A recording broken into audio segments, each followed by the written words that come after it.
Hi, my name is Amanda Walton, your spreadsheets instructor, and welcome to week 5.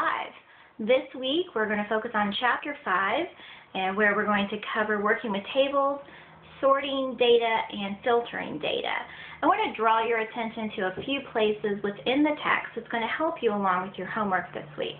The first place I want you to focus on is on page 305, and this is where you can find out how to format a range as a table.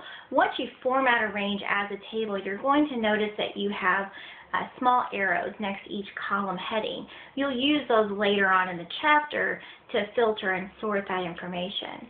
The next page I want you to focus on is page 311, and that is where you can add new fields to a table. There is a formula on page 311 that you will also need to use in one of your homework assignments, and it can sometimes be a little tricky, so pay attention to that example, and that will help you along with your homework assignment. Next, I want you to look at pages 312 through 316. That's 312 through 316, and that is lookup tables. A lookup table is where we're going to enter data into the spreadsheet and then direct our formulas to look up or find that information in the lookup table. The example you're going to see in the book is assigning a letter grade to the data. For example, a salesperson has, they've met their sales goal at 92%. We would assign them the letter grade of A. Okay.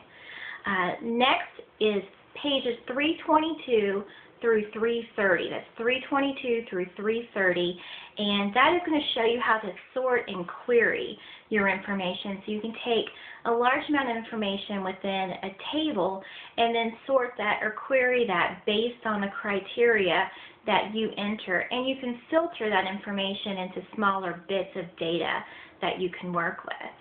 Okay, and then the last section that I want you to pay attention to is on page 338, and that is the SUMIF and COUNTIF functions. It's the same sum function that you've been using, and you know what that is, and then the count function where you can count items.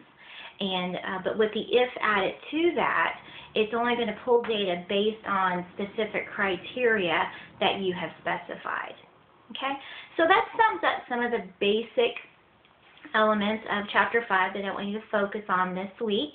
As always, if you have any questions, please send me an email, and I will answer those just as soon as I can. One thing I want to leave you with is midterms are right around the corner, so be on the lookout for an additional announcement as well as an email about your midterm projects. Those projects are actually going to be available starting October 29th. So that's a little bit earlier than when our weeks typically start. So again, nice talking to you this week. I will see you again next week, and shoot me an email if you have any questions. Good luck. Thanks.